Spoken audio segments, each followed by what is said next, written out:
Catherine's goals is to bring the 3-day course to Maine. And one of our hopes is that we'll really excite you about the potential content and that you can take a leadership role in engaging faith communities so that we can truly make your portion of Maine truly informed in terms of how faith communities respond to the issue of abuse. Think of these as base levels of trauma in your congregations and communities. So nationwide, about 11% of adults say that they grew up in a home where they were psychologically abused. They had parents or other caregivers who said to them things like, "You're stupid, you're ugly, you're fat, I wish you were never born." 28% were beaten. They were hit so hard in their homes that they had manifestations of the blows on their body. They had bruises, cuts, and perhaps more severe injuries such as broken bones. More than 1 out of 4 were beaten as children. In terms of sexual abuse, more than 1 out of 4 women, about 1 out of 6 men nationwide say they were sexually abused, typically in their own homes during their childhood. 13% grew up in a home where their mother was beaten. So 13% of children know what it's like to see mom with eyes that are blackened, or she can't get out of bed in the morning because her ribs are so sore because of the beating she endured the prior evening. 10% were neglected physically, meaning they had parents who had the means to provide for their basic necessities, and yet purposefully, willfully at times withheld food, clothing, shelter, medical care, other necessities of life.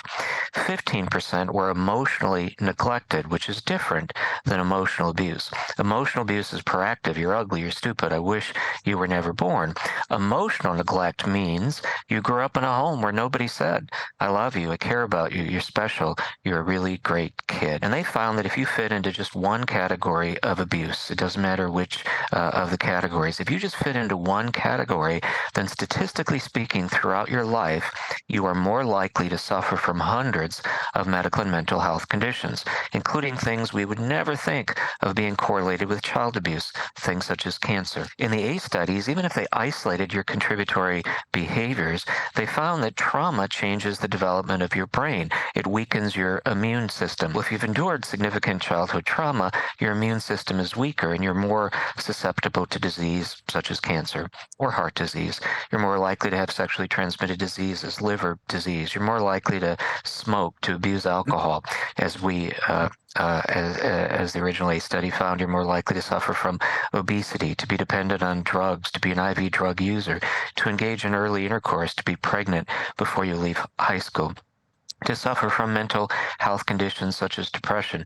54% of women, 36% of men diagnosed with depression were abused in 4 or more categories as a child.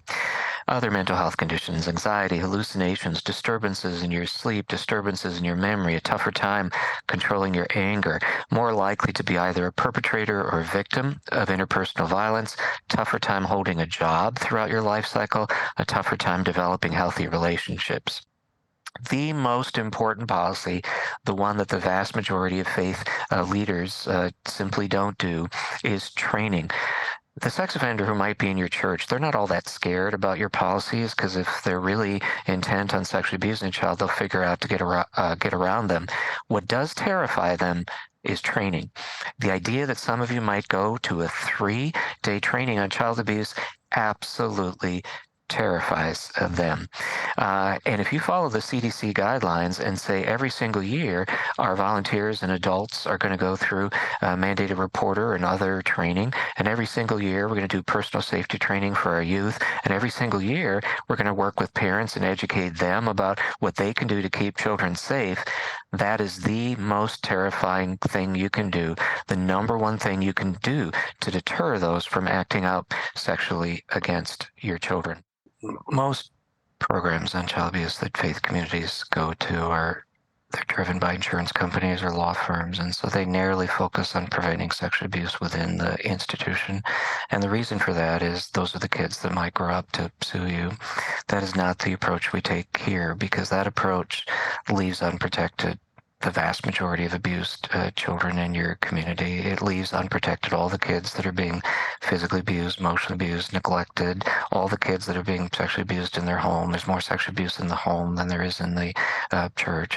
And so this is about protecting the 100% of the kids, because I just don't think you want to appear before God someday and say, I protected those kids who might sue me. The other kids, I wasn't worried about. I just think ethically, morally, we try to protect 100% of them. We're not pushing anybody off of the boat.